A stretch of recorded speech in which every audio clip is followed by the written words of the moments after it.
ये तो ट्रेलर था, पिक्चर अभी बाकी है। बिल्कुल बिल्कुल, बहुत महत्वपूर्ण बयान है।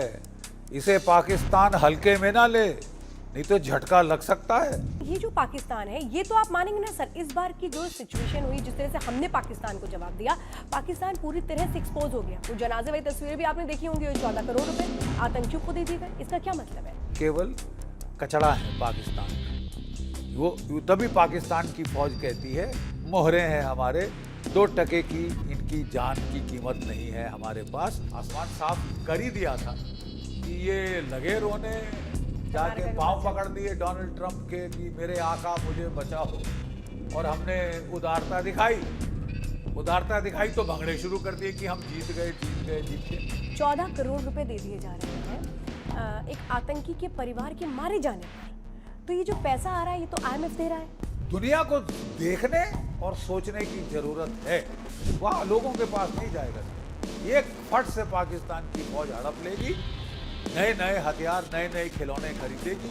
बाकी देश जो अपने आप को सुपर पावर समझते हैं, कि सौदागर खुद को बोलते हैं हथियारों का, वो हमसे सबक लेंगे कि भाई अगर आप भारत को धमकी देते हैं न्यूक्लियर अटैक की या इस तरह की चीज़ों की, तो अब ये मत दो।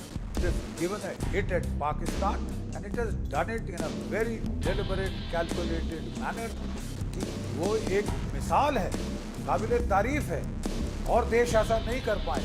उनको समझ नहीं आता कहाँ तक जाना, कहाँ रोकना। 45 आपके आर्मी वाले मारे गए, 50 एयरफोर्स वाले शामिल, कोई 6 अफसर वो मारे गए, ठीक है।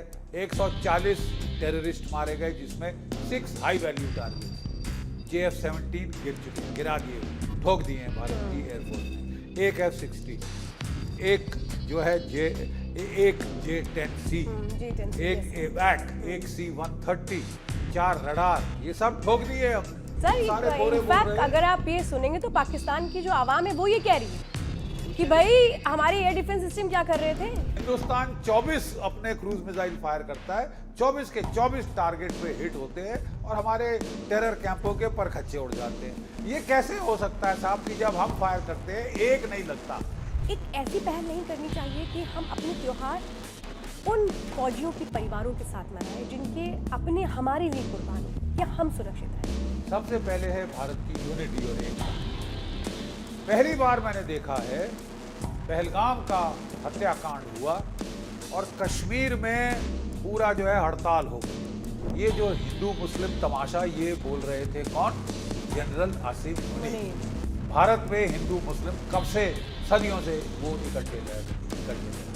जहां तू गेट के अंदर आता है, हम सब भारतीय हैं, we are all Indians first and last. अब तेरा एकमात्र मजहब है भारत माता की जय। कैप्टन सृष्टि रमन बख्शी जो 65 के युद्ध में थे, उनके सबसे जिगरी दोस्त थे उस वक्त कैप्टन कुरैशी, जो बाद में मेरी पलटन में थे, मेजर कुरैशी।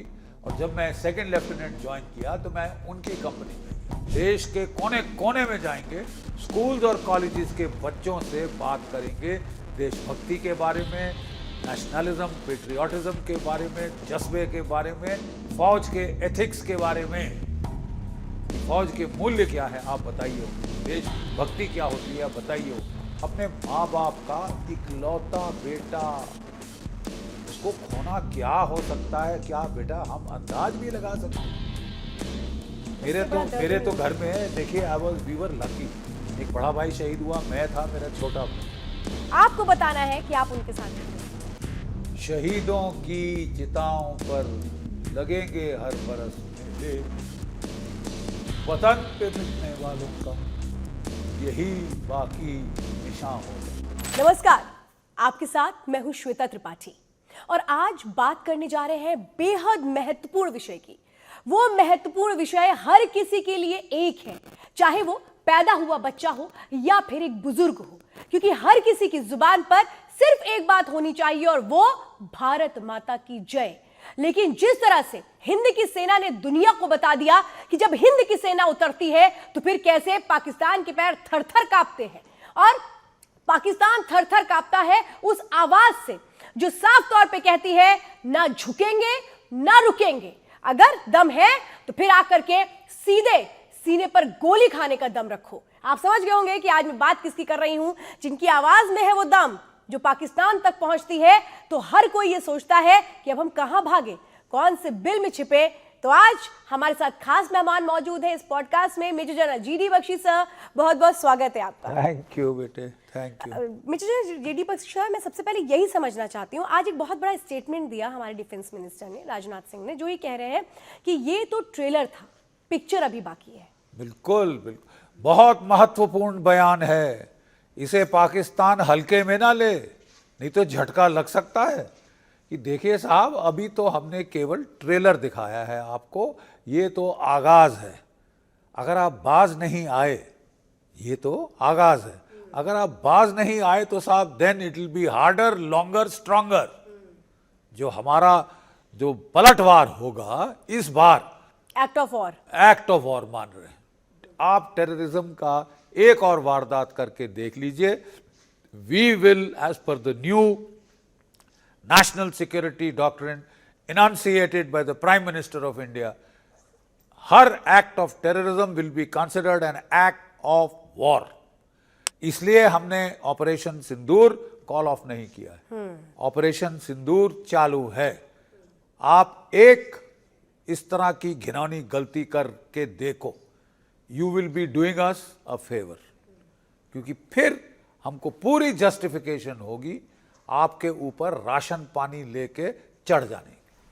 अच्छा, ये मुझे बताइए सर कि हमने तो बिल्कुल क्लियर कर दिया है एक्ट ऑफ वॉर होगा अगर कुछ भी किया, लेकिन ये जो पाकिस्तान है, ये तो आप मानेंगे ना सर, इस बार की जो सिचुएशन हुई, जिस तरह से हमने पाकिस्तान को जवाब दिया, पाकिस्तान पूरी तरह से एक्सपोज हो गया। वो जनाजे वाली तस्वीरें भी आपने देखी होंगी, 14 करोड़ रुपए आतंकियों को दे दिए गए। इसका क्या मतलब है? देखिए, हमारे यहाँ एक तबका है जो कहता है कि ये पाकिस्तान की सरकार थोड़ी ना कर रही, ये पाकिस्तान की फौज थोड़ी ना कर रही, वो तो गंगा जल से धुले हुए तुलसी के पत्ते हैं, वो सब टेररिस्टों की गलती है।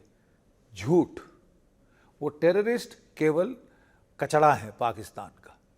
वो तभी पाकिस्तान की फौज कहती है मोहरे हैं हमारे, 2 टके की इनकी जान की कीमत नहीं है हमारे पास।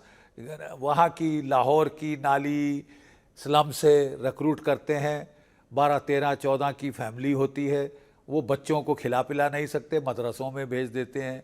वहाँ उनको तकरीबन हिप्नोटाइज किया जाता है और उनको हूरों के 72 हूरों के ख्वाब दिखाए जाते हैं कि क्या जी रहे हो, मर जाओ, वहाँ 72 हूरें मिलेंगी, ये होगा, वो होगा, बहिश्त होगा, वगैरह वगैरह। और वो बेचारे बच्चों को सुसाइड वेस्ट पहना के ये ठुकवा देते हैं। उनकी जेब से क्या जाता है पाकिस्तान की फौज से?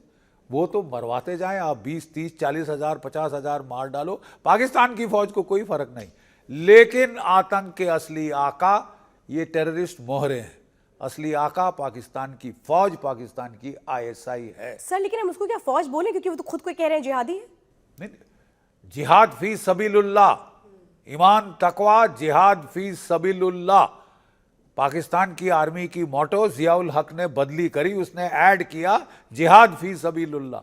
वो तो पूरी आर्मी कहती है कि हम तो जिहाद के लिए। तो फिर आतंक और अगर वो जिहादी बोल रहे हैं। देखिए, मैंने आपको बताया ना कि अभी जो आतंकवाद में जो ग्लोबली डेजिग्नेटेड टेररिस्ट मारे गए, ग्लोबली डेजिग्नेटेड टेररिस्ट, उनके जनाजे पे कौन आया? एक lieutenant general of the Pakistan army, साथ में मेजर जनरल, साथ में फौज, पाकिस्तान के झंडे में उसको लपेटा, स्टेट फ्यूनरल दिया।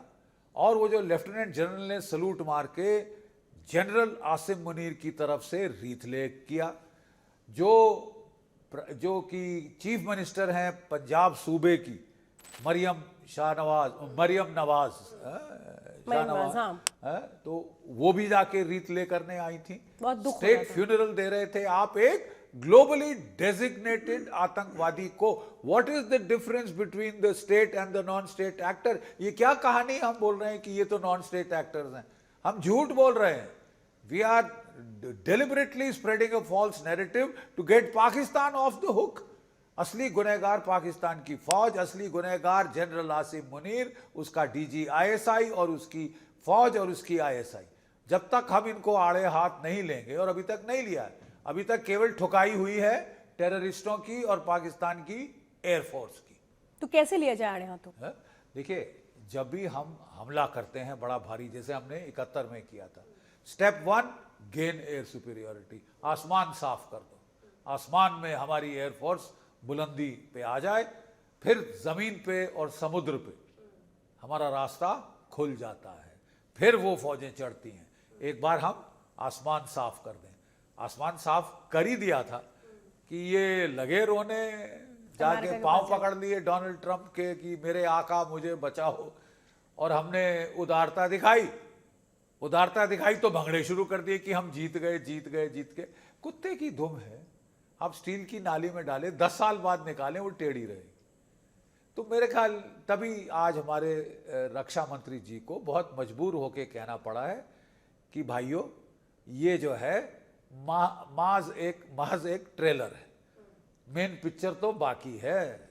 मेन पिक्चर तो सर मुझे एक बात है, अभी तो ये बहुत ओपन फ्रंट पे सबको दिख रहा है कि 14 करोड़ रुपए दे दिए जा रहे हैं एक आतंकी के परिवार के मारे जाने पर। तो ये जो पैसा आ रहा है ये तो IMF दे रहा है 8,500 करोड़ रुपए। तो सर क्या दोबारा से सोचने की जरूरत नहीं है कि आखिर ये पैसा जा कहाँ रहा है और इसको दिया क्यों जा रहा है? दुनिया को देखने और सोचने की जरूरत है, नहीं तो ये सारे concerns about we are against terrorism is pure hypocrisy. ठीक है, बिल्कुल ये दोगलापन है, दोगलापन है। अमेरिका का, यूरोप का सब चुप बैठे हैं, जबकि टेररिज्म हुई तो भारतीय मरे। हाँ, कोई गोरा मरता अमेरिका में और गोरा मरता यूरोप में तो कैसे देखना, हाहाकार मच जाता, चें हो जाती, आतंकवाद आतंकवाद इज बैड। तो लादेन को मारा था ना घर में घुस के सर। नहीं, मैं आपको बता रहा हूं बिटिया, लड़ाई चल रही है और इंटरनेशनल मॉनेटरी फंड जो है वो $2 बिलियन पाकिस्तान को देता है। और वो जो $2 बिलियन हमारे जो रिप्रेजेंटेटिव थे भारत के, उन्होंने एब्सटेन किया कि साहब आप गलत कर रहे हैं, ये पैसा पाकिस्तान के भूखे नंगे आवाम को नहीं जाएगा, जिनको आवाम को फटीचर मुल्क के 2 रोज की रोटी नहीं मिल रही लोगों को खाने के लिए, वहां लोगों के पास नहीं जाएगा साहब। ये फट से पाकिस्तान की फौज हड़प लेगी, नए नए हथियार नए नए खिलौने खरीदेगी, उनको 2 रत्ती की परवाह नहीं कि पाकिस्तान का आम लोग मरे पिटे बाल नोचे कुछ भी करें। तो हमने अटारी पे देखा था, लोगों को वापस नहीं ले रहे थे, वापस नहीं ले रहे। तो मैं आपको बता रहा हूं कि जो $2 बिलियन मिले हैं, पहले 14 करोड़ रुपए कहां दिए गए हैं?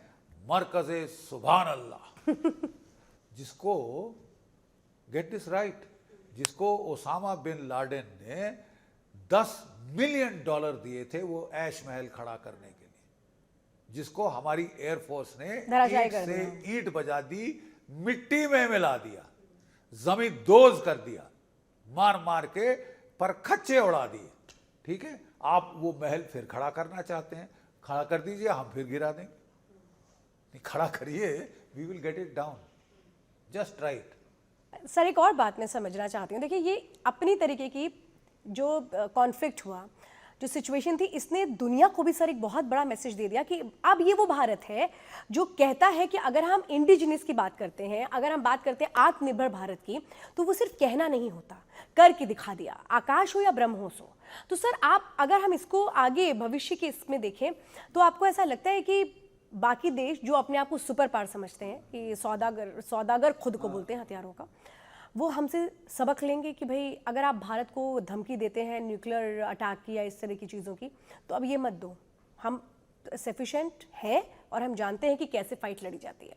देखिए बेटा, ये ना सिर्फ हम कह रहे हैं, अमेरिका के अंदर, ऑस्ट्रिया के अंदर जो बहुत ही इज्जतदार, जो कि मतलब जिनकी दुनिया इज्जत करती है, ऐसे मिलिट्री एनालिस्ट टॉम कूपर, वो कह रहे हैं, और एक जॉन है, कर्नल जॉन, ये वॉशिंगटन में जो उनका study institute for the study of war है, वो लोग कह रहे हैं कि India has clearly one, India has shown escalation dominance, India has achieved all it's AIIMS, it has destroyed the terror infrastructure, it has given a hit at Pakistan, and it has done it in a very deliberate, calculated manner, कि वो एक मिसाल है, काबिले तारीफ है, और देश ऐसा नहीं कर पाए।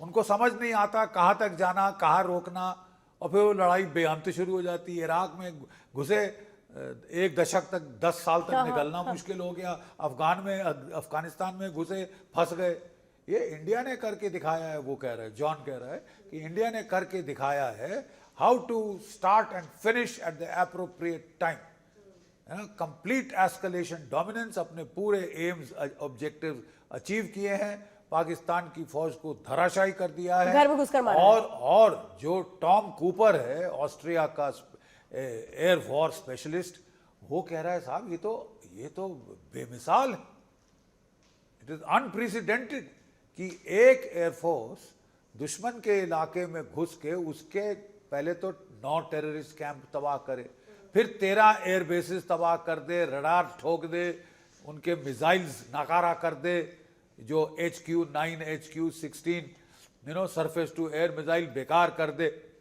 पाकिस्तान और चीन बहुत चौड़े हो रहे थे कि अरे हमारे J-10C, हमारे PL-15 मार गिराया, ये कर दिया, मार दिया।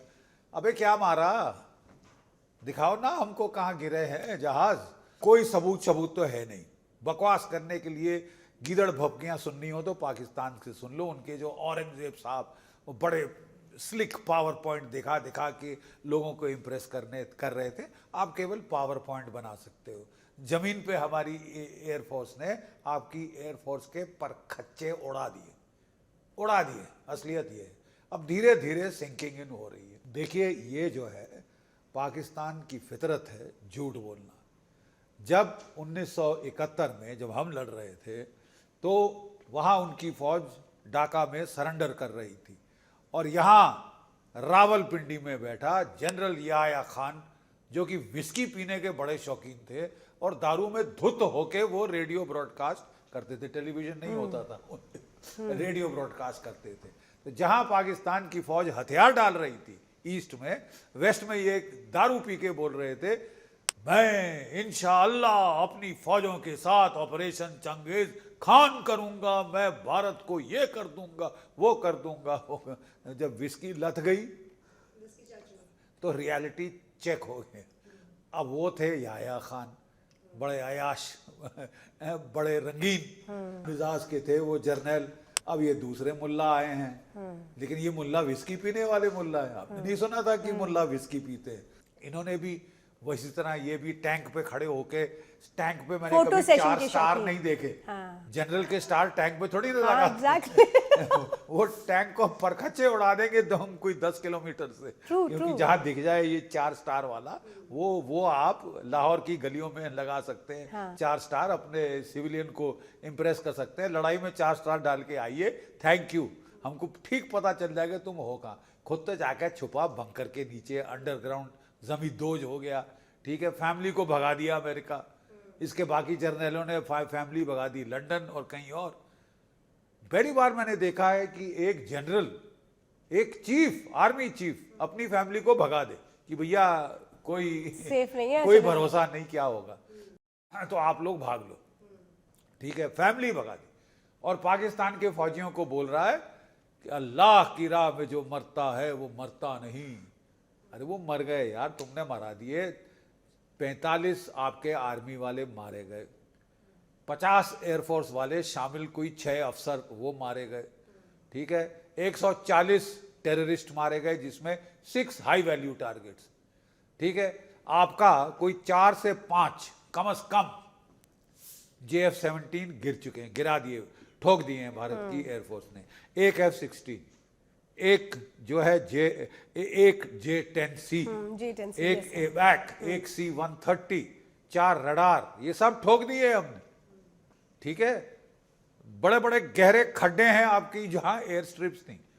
ठीक है, अब भरते जा रहे हैं उनको वहां पे अपने बुलडोजर लगा के, ये वो आपको तो ठोक दिया था, और जैसे कि टॉम कूपर ने बोला है, साहब हमने पहली बार सुना है कि एक एयरफोर्स दूसरी एयरफोर्स पे ऐसी हावी होती है कि उसके 13 एयरबेसिस के परखच्चे उड़ा देती है, उसके न्यूक्लियर वॉरहेड्स को हिट करती है। और वो तभी हिट करेगी जब उसको पक्का है कि मेरे में इतनी ताकत है, ये कुछ नहीं कर सकता जवाब में। If that is not victory, what else is. अरे ठीक है साहब, आपको भारतीयों पे इतना विश्वास नहीं तो ये गोरे की तो सुन लो, एक नहीं दो दो तीन सर तीन सारे गोरे बोल इनफैक्ट रहे हैं। अगर आप ये सुनेंगे तो पाकिस्तान की जो आवाम है वो ये कह रही है कि भाई हमारे एयर डिफेंस सिस्टम क्या कर रहे थे, यानी एयर डिफेंस सिस्टम तो है ही नहीं। जब लड़ाई चल रही थी तो एक पाकिस्तान का बड़ा एजिटेटेड यूट्यूबर आया था जो आपकी चैनल पे आया, हाँ। वो दिखाया गया था मतलब, और वो कह रहा था ये कैसे हो सकता है साहब कि हिंदुस्तान 24 अपने क्रूज मिसाइल फायर करता है, 24 के 24 टारगेट पे हिट होते हैं और हमारे टेरर कैंपों के परखच्चे उड़ जाते हैं। ये कैसे हो सकता है साहब कि जब हम फायर करते हैं एक नहीं लगता? क्या कर रही है हमारी फौज? What is it doing? ये तो चलो एक कोई सिविलियन था जो कि, इस तरह की बहुत सारे वीडियोस हैं सर, बहुत सारे लोग इस बात को कह रहे हैं पाकिस्तान और में। कौन कह रहा है? पाकिस्तान में वहां के जो लोग हैं उस दौरान वो वीडियो बना रहे थे कि देखो इंडिया कैसे मार रहा है और ये क्या कर रहे हैं। देखो इंडिया ने किराना हिल्स को हिट किया है। ये वीडियो तो मैंने कान से सुना और आंखों से देखा है। पाकिस्तान ने किसी ने शूट किया है, किराना हिल्स को हिट किया है। Air marshal Noor Khan, former chief of the Pakistan air force, वो कह रहा है अब हम कुछ नहीं कर सकते। अरे यार अमेरिका क्यों नहीं इंटरवीन कर रहा अभी तक? ये कह रहे थे ये पॉज के पहले, ठीक है, अमेरिका क्यों नहीं इंटरवीन कर रहा? साहब हम मारे जाएंगे यार, हम कुछ नहीं कर सकते, हम पिट गए हैं। अरे भाई ये ज्यादा गीदड़ भभकी मत दो कि तुम अपने आप को दिलासा मत दो कि तुम हिंदुस्तान की फौज को देख लोगे। 16 लाख की फौज है। ये कौन कह रहा था? एयर मार्शल नूर खान, ठीक है। इतनी उनकी हालत पतली। इनके पार्लियामेंट्रियन रो रहे थे सर पार्लियामेंट में एक बेचारा मेजर कैसे रिटायर्ड रो रहा था वो, सफेद दाढ़ी सफेद, मेरा बचा दिल लो, तो सीज बचा गया। लो। वो क्या कह रहा था? मेरे मौला क्या गुनाह किया है हमने, हमारे गुनाह को माफ कर दे, तू पाकिस्तान को बचा ले, पाकिस्तान को बचा ले मेरे मौला। अरे यार दुनिया ने सुना है ना यार, ये हालत हो गई थी है। अब जब अमेरिका ने इनकी ऑफ द हुक करवा दिया तो निकल आए बिल से बाहर जनरल आसिम मुनीर जो छुपे थे बंकर में। अब जब सारी फायरिंग बंद हो गई तो वो टैंक पे चढ़ के बोल रहे हैं, ठीक है। और मैंने बताया ना, कुत्ते की दुम को नाली में रखो, बाहर निकालो टेढ़ी, भंगड़े बना रहे हैं, हम जीत गए, हम जीत गए। ओ डीजीएमओ ने कॉल किया सर भाई, जब हमारी प्रेस कॉन्फ्रेंस हुई तो क्लियर बताया गया कि भाई उन्होंने रडार पर कांटेक्ट करने की कोशिश की कि भाई हॉटलाइन पे कि ऐसा करे, तो फिर क्या जरूरत थी? अगर इतना ही ये था, जब रोना ही है पिटना ही है तो why do you started man? If at the end of it आप पांव पकड़ोगे जाके क्लिंटन क्या कहते हैं ट्रम्प के, डोनाल्ड ट्रम्प के, तो फिर कर क्यों रहे हो? व्हाई डू यू स्टार्ट जबकि आप पिट के आपको पता है आप पिटोगे। When you are dead clear कि एक ही इसका अंजाम होगा, you will be bashed, आपके मतलब चीथड़े उड़ा दिए जाएंगे, तो फिर why do you start?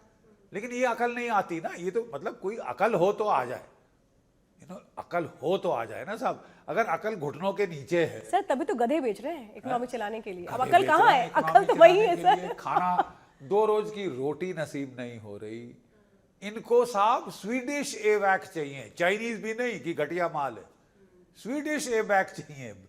अच्छे से अच्छा लोग 2 रोज की रोटी खाएं ना खाएं हमारी बला से, हम आराम से रहें, हम ऐशो आराम में रहेंगे।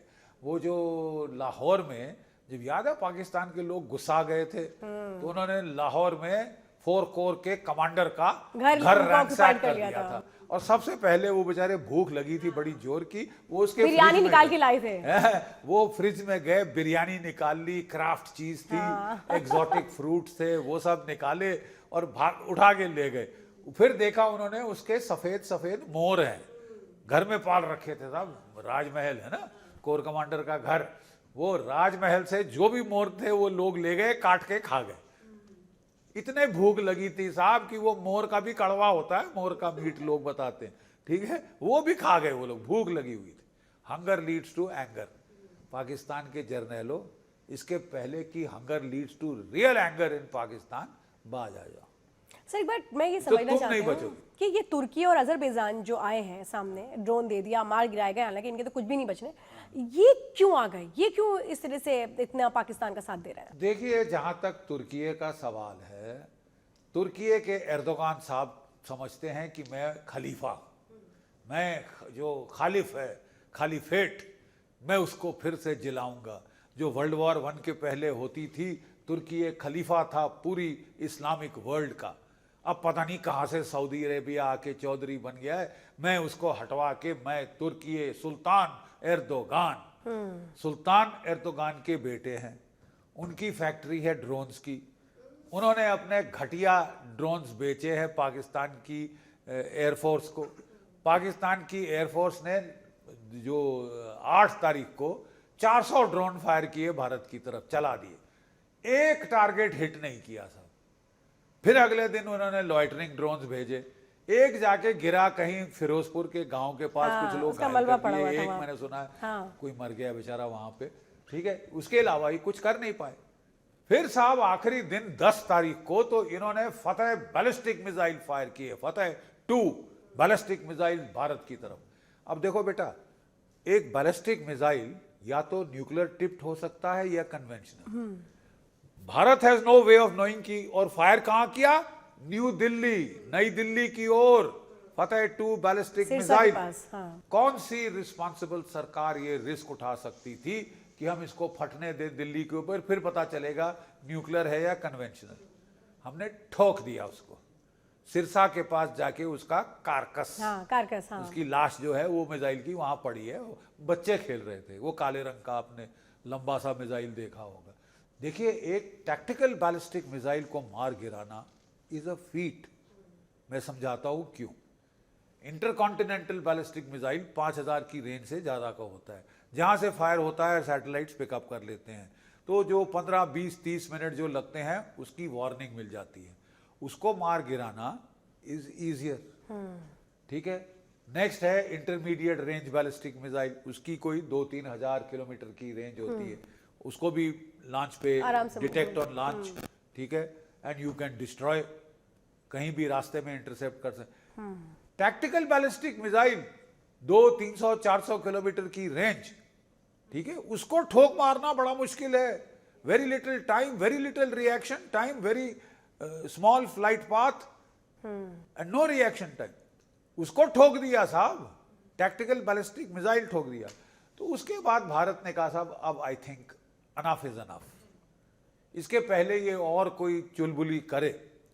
उन्होंने सीधा जो इनकी टनल थी, स्टोरेज साइट जहां पे न्यूक्लियर वेपन्स थे, सरगोदा के पास, और दूसरा जो नूर खान बेस है इनका रावलपिंडी और इस्लामाबाद के बीच, किराना हिल्स के पास और सरगोदा के पास हैं ये जो आपके दूसरे हिल्स हैं, चगाई वाले हिल्स हैं, जकोबाबाद वगैरह, इनके पास जो टनल्स थी उनको, टनल्स के एंट्रेंस को ठोक दिया।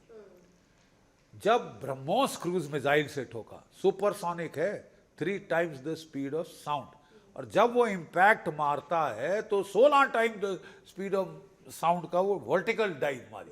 तब ये दो भूकंप कर रहे थे, तो था वो तो भूकंप आपके रजिस्टर हो गए 4.5 and 5.7 on the register scale, भूकंप उठ पड़े वहां पे, ठीक है। और जो वो अंदर जाके जो उसके न्यूक्लियर वॉरहेड थे, वो न्यूक्लियर एक्सप्लोजन तो नहीं होगा बेटा, क्योंकि वो तभी होता है जब क्रिटिकल मास इकट्ठा होता है, लेकिन रेडियोलॉजिकल कुक ऑफ हो जाएगा, रेडियोलॉजिकल एक्सप्लोजन हो जाएगा, जो सारा जो यूरेनियम है वो सब जगह जाएगा, कंटामिनेट कर देगा रेडियो एक्टिविटी से, और उसका मतलब आप उस टनल में से ना घुस सकते हैं ना निकल सकते हैं, और जो सारे वॉरहेड है गए, गॉन, गो वेंट गॉन। इसीलिए तो पैरों तले जमीन खिसक गई थी। इसीलिए तो साहब वो पैनिक में आए, कह रहे नेशनल कमांड अथॉरिटी को हम एक्टिवेट करेंगे, न्यूक्लियर कमांड अथॉरिटी, NCA वगैरह वगैरह, वो भी हिट हो गया। अरे वो हेडक्वार्टर भी हिट हो गया वहां पे, तो तब ये दौड़े गए किसके पास? Donald Trump. बचा लो मेरे आका, बचा लो, आप ही हो मेरे क्या बोलते हैं ताबेदार, बचाने के लिए ताबेदार, ठेकेदार, तुम ही हो मालिक, तुम ही हो बंधु, सखा तुम ही हो। अब वो भी बड़े खुश हो गए, बड़े प्राउडली बोला, अरे हम ही नहीं तो करवाया है सर, और अब कल यूटर्न ले लिया। खुश क्यों ना हो बेचारे डोनाल्ड ट्रंप, जब से वो आए हैं वो उनका साफ एक स्ट्रेटेजिक डिजाइन है। क्या डिजाइन है यार? ये सब लड़ाई शड़ाइयां जो बाइडेन ने शुरू करी, पागल था वो बुड्ढा, सटिया गया था रशिया यूक्रेन का ये जो तो ड्रामा मैं बंद करना चाहता हूँ। I want to shut it off, क्योंकि मेरे को टाइम चाहिए अपनी इकोनॉमी को ठीक करने के लिए, अपने आर्म्ड फोर्सेस को फिट करने के लिए, और जो डीप स्टेट है मेरी उसको ठिकाने लगाने के लिए मेरे को टाइम चाहिए, I don't want a war. इसलिए उसने कहा कि बाइडन ने शुरू कराई थी रशिया यूक्रेन वॉर, मैं खत्म कराना चाहता हूं। जो मिडिल ईस्ट में वॉर है उसको उन्होंने उस वक्त रोक दिया था, टेम्पररी हॉल्ट। लेकिन फिर उन्होंने देखा कि बाइडन क्या कहते हैं, पुतिन ने उनकी नहीं सुनी। वो छोटा 2 टके का जेलेंस्की, वो वानर सेना का चीफ, वो अड़ गया उसके मेरी साथ, शर्तों पे होगा चीखें मार दिया, तू मैं हो गई साहब। अरे तू मैं अमेरिका जैसा बड़ा राष्ट्र के सामने 2 टके का वानर सेना का कमांडर, ठीक है, वानर सेना तो बहुत अच्छी सेना थी, ये तो लंगूर सेना भी नहीं थी, ठीक है ना, उसका ये कमांडर जाके आंखें दिखा रहा है डोनाल्ड ट्रंप को दुनिया के सामने। तो नेचुरली वो बेचारे थोड़े से मायूस थे। तो जब उनको लगा अरे मोदी तो मेरा दोस्त है और पाकिस्तान वाले रोते आए हैं मेरे पास, तो मैं बोलूंगा मोदी ना नहीं करेगा, ठीक है, वो मेरा कॉन्फिडेंस था, मेरा दोस्त है, is a good friend of mind. तो उन्होंने कहा हाँ अब मेरे को एक मौका मिला अपनी इज्जत बचाने का और मतलब नोबेल पीस प्राइज लेने का, तो बेटा मैंने पीस टॉक करा दी। अब टाइमिंग में फर्क पड़ गया क्योंकि वो यूएस में क्या टाइमिंग किया, हमारे डीजीएमओ और हमारे एक्सटर्नल अफेयर्स के सेक्रेटरी के पहले उन्होंने बोल दिया, यहाँ पे लोग आग बबूले हो गए कि हमने तो नहीं मध्यस्थता मांगी थी, आप क्यों बीच में आ रहे हैं। लेकिन सर कल उन्होंने यू टर्न क्यों लिया? नहीं यू टर्न लिया क्योंकि उन्होंने भारत में गुस्सा देखा।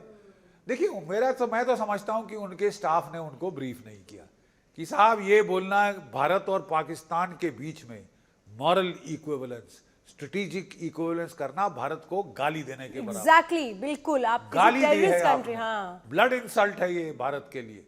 आप चीन से बराबरी कर दे, वी डोंट माइंड ठीक है, लेकिन आप पाकिस्तान से बराबरी करोगे तो साहब आग बबूला हो जाएगा पूरा हिंदुस्तान। और हो गया तो उनके स्टाफ ने कन्वे किया होगा, अरे साहब थोड़ी सी आपने ज्यादा बोल दिया, वापस ले लो, ये थोड़ा वापस ले लो। तो वो वैसे मैंने देखा हिचकिचाते नहीं है अपने अल्फाज वापस लेने में। हाँ, मतलब ये दिखा रही है, देखिए जो है वो भारत की मर्जी से हुआ है, ठीक है, बात हुई लेकिन मर्जी भारत की है। उन्होंने कह दिया ना भाई, डोनाल्ड ट्रंप ने कह दिया।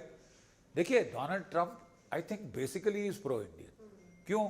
उनकी कैबिनेट, उनकी जो इलेक्शन कैंपेन में जो वहाँ की इंडियन कम्युनिटी है, कितने बड़े बड़े कंट्रीब्यूशन दिए जिसके चलते वो इलेक्शन जीते हैं, नंबर 1। तो he is grateful to the Indo American community, number 1।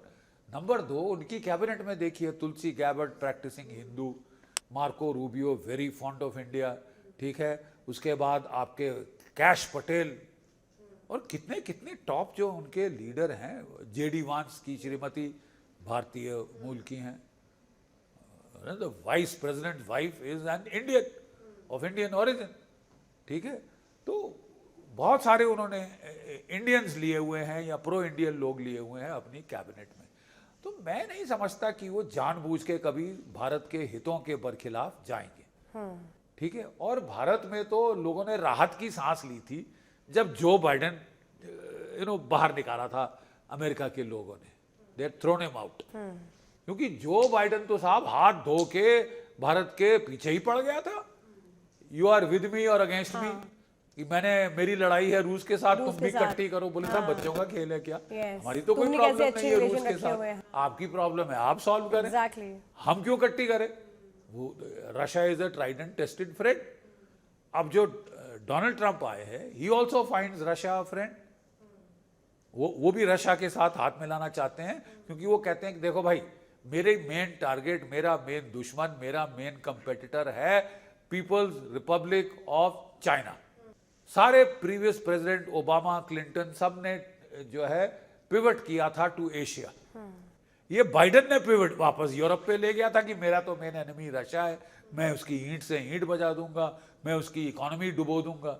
उसकी तो डूबी नहीं साहब, यूरोप की डूब गई है, ठीक है ना साहब, लुटिया डूब गई यूरोप की, आपका साथ देते देते। और आप चले, और डोनाल्ड ट्रंप को ज़ेलेंस्की 2 आंख नहीं भाता, उन्होंने पहले सुना दिया कि गेट लॉस्ट, ठीक है। और अब भी अगर वो लड़ता जाएगा बेवकूफ की शायद मेरे को मैक्रों बचा देंगे या स्ट्रेमर बचा देंगे, तो कोई बूट ऑफ ग्राउंड तो डाला नहीं, वो सब लड़ेंगे साहब। कैसे? आखिरी यूक्रेनियन तक, जैसे कि चीन आखिरी पाकिस्तानी तक भारत से लड़ना। यस सर, एक बात और मैं इस बीच समझना चाहती हूँ कि देखिए पूरा हिंदुस्तान एक साथ था, और कोई भी हो उसने यही बोला कि पाकिस्तान को मारो, घर में घुस के मारो और ऐसा कर दो कि बस सोच ले कि क्या कर दिया, उठने में भी उसको सालों साल लग जाए। लेकिन मैं ये समझना चाहती हूँ सर, ये जो फीलिंग है ये हमेशा बनी रहे एक हिंदुस्तानी के मन में। देखिए जब कुछ होता है तो हीट ऑफ मोमेंट होता है, हर कोई सोचता है नहीं नहीं हमें ये करना, हमें ये करना, हमें ये करना। मेरा ये मानना है, मैं ये समझना चाहती हूँ क्योंकि सर आपने तो एक लंबी कहूँ कि देश के लिए आपने किया बहुत कुछ और एक सेक्रीफाइस भी आपकी फैमिली का रहा है, तो वो पेन आप समझते हैं। और जब सरहद पर सैनिक जाता है तो उसका परिवार भी साथ जाता है। तो मैं यही समझना चाहती हूँ कि आज हमारे देश में बहुत सारे ऐसे परिवार हैं जिनको शायद हम भूल चुके हैं। तो क्या एक ऐसी पहल नहीं करनी चाहिए कि हम अपने त्योहार उन फौजियों के परिवारों के साथ मनाएं जिनके अपने हमारे लिए कुर्बान हो गए, क्या हम सुरक्षित रहें? तो क्या हमें इस तरह की कोई पहल नहीं करनी चाहिए? Very good question. There are two parts to your question, I will answer them one by one. सबसे पहले है भारत की यूनिटी और एकता। पहली बार मैंने देखा है पहलगाम का हत्याकांड हुआ और कश्मीर में पूरा जो है हड़ताल हो गई। कश्मीर के लोगों ने बोला साहब ये तो हमारी रोजी रोटी, हमारे पेट पे लात मारी है, पाकिस्तान ने हमको बदनाम किया है, हमारी ट्रेडिशन ऑफ हॉस्पिटैलिटी को बदनाम किया है कि ये हमारे गेस्ट आए थे।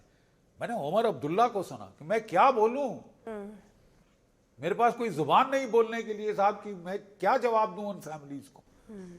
ठीक है साहब कि हम आपके गेस्ट बन के आए और ये सलूक आपके स्टेट में हमारे साथ हुआ है।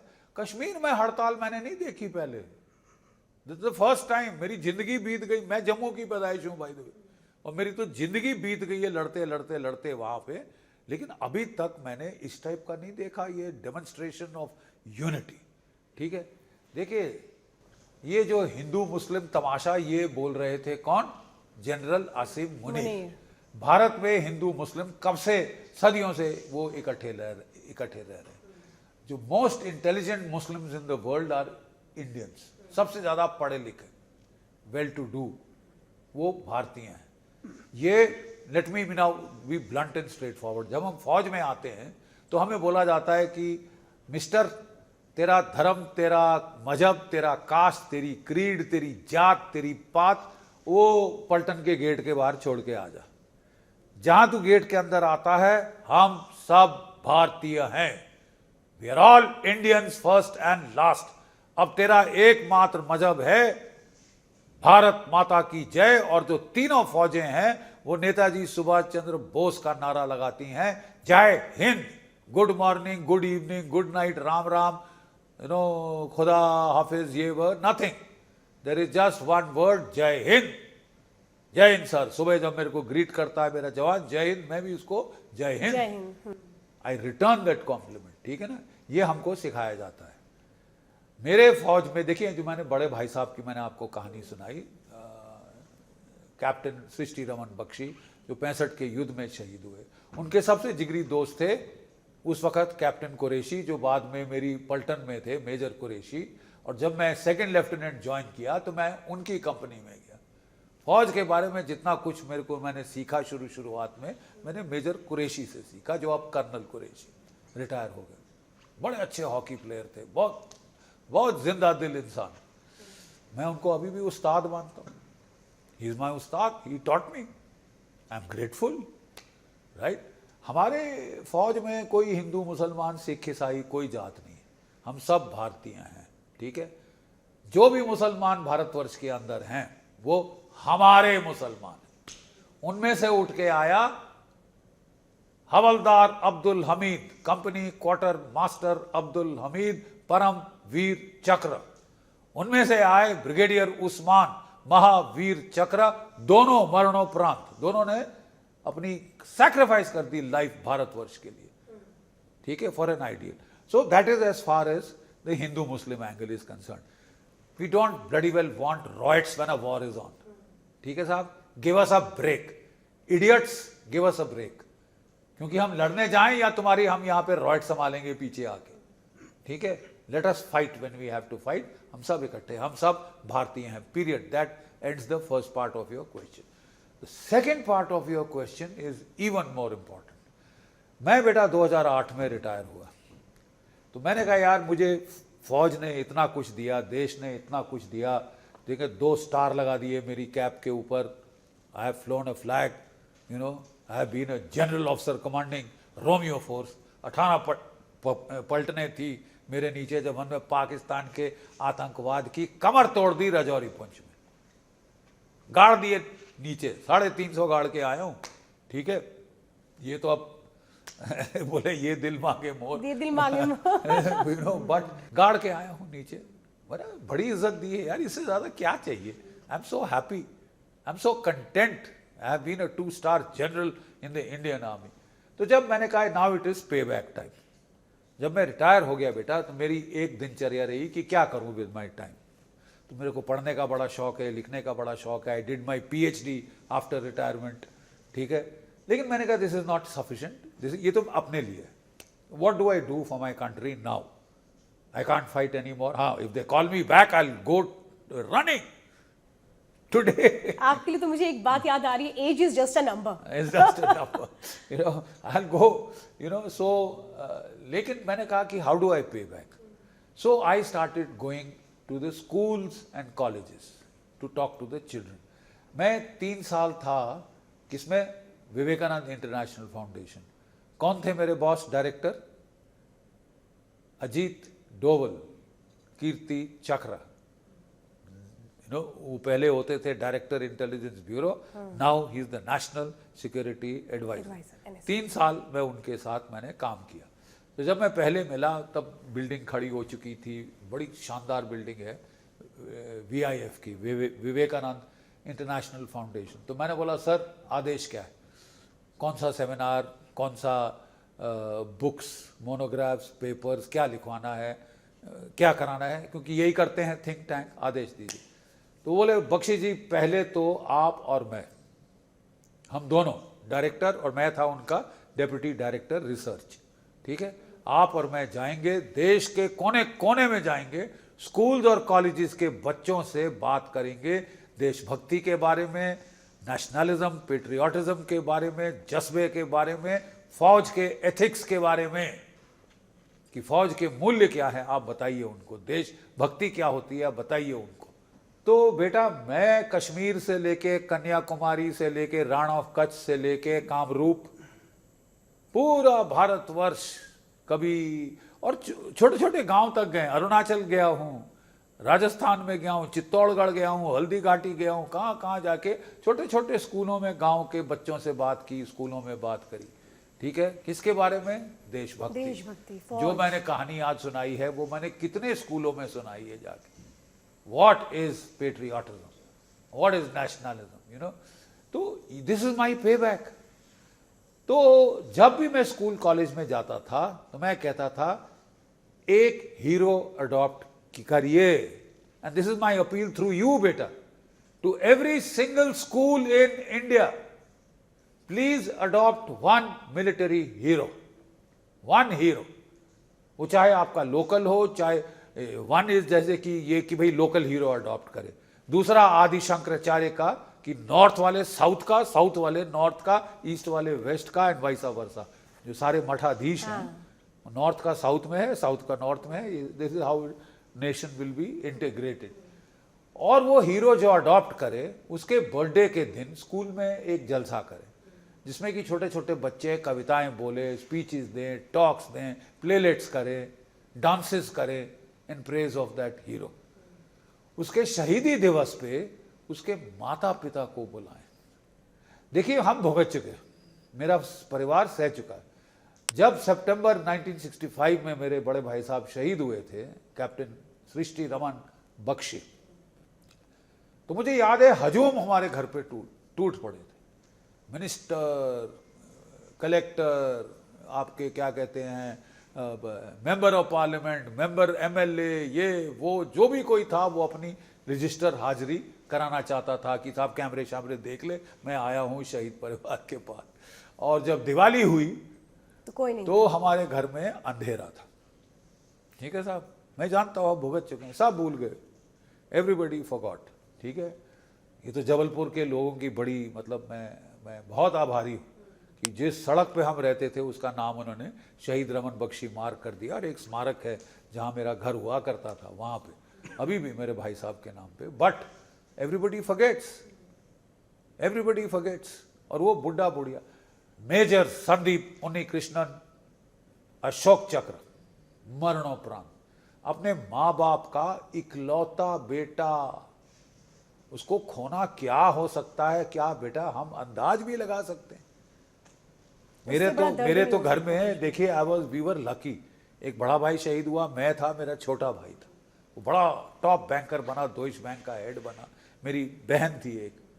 मतलब माँ बाप को दिलासा देने के लिए उस घर का सोचो यार, जिसका चिराग बुझ गया, वंश खत्म हो गया, और सन्नाटे में बुढ़ा बुढ़िया। तभी मैं और मेरा बेटा गए, बड़ी खुश हुई उनकी मॉम, मेरे लड़के को अपना बेटे की जैसे अडॉप्ट किया। फिर उसके ऊपर उसने एक वॉर कॉमिक बनाई ताकि बच्चे बच्चे को उसका संदेश पहुंचे। उसी वॉर कॉमिक के ऊपर बेस करके वो जो है मूवी मेजर वो बनाई थी, वो साउथ में आदि विशेष ने वहाँ पे बनाई, बड़ी अच्छी बट कम से कम उनका थोड़ा दिल तो बहला कि कोई तो है, कोई तो है हमारा, वी आर नॉट अलोन। तो when a school adopts a hero on his martyrdom day, please call his mom and dad, please call his unit के ऑफिसर्स जो आके आपको उसकी चश्मदीन गवाही दें कि उसने क्या किया, कैसे शहीद हुआ, क्या बहादुरी दिखाई, क्या जज्बात दिखाए उसने, अपने देश के लिए अपना सब कुछ कुर्बान कर दिया। What is the most precious thing you have? Your life. What can be a greater example of nationalism, patriotism? We all talk about it, but the soldier has to practice it in the battlefield at the cost of his life, at the cost of his limbs, at the cost of wounds, injuries, death, darkness. So please adopt a hero. Every school in India, I appeal to you through the Republic Television Network, please adopt a hero, a military hero. बिल्कुल, और इस podcast को मैं खत्म इसी बात के साथ करूंगी, लेकिन पॉडकास्ट खत्म होगा, वो स्पिरिट नहीं खत्म होनी चाहिए।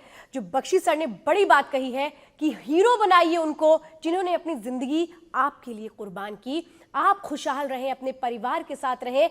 उन्होंने अपने परिवार के उस चिराग को खो दिया, तो आप उनका चिराग बनिए, क्योंकि बख्शी सर ने बहुत अच्छी मुहिम की बात कही है।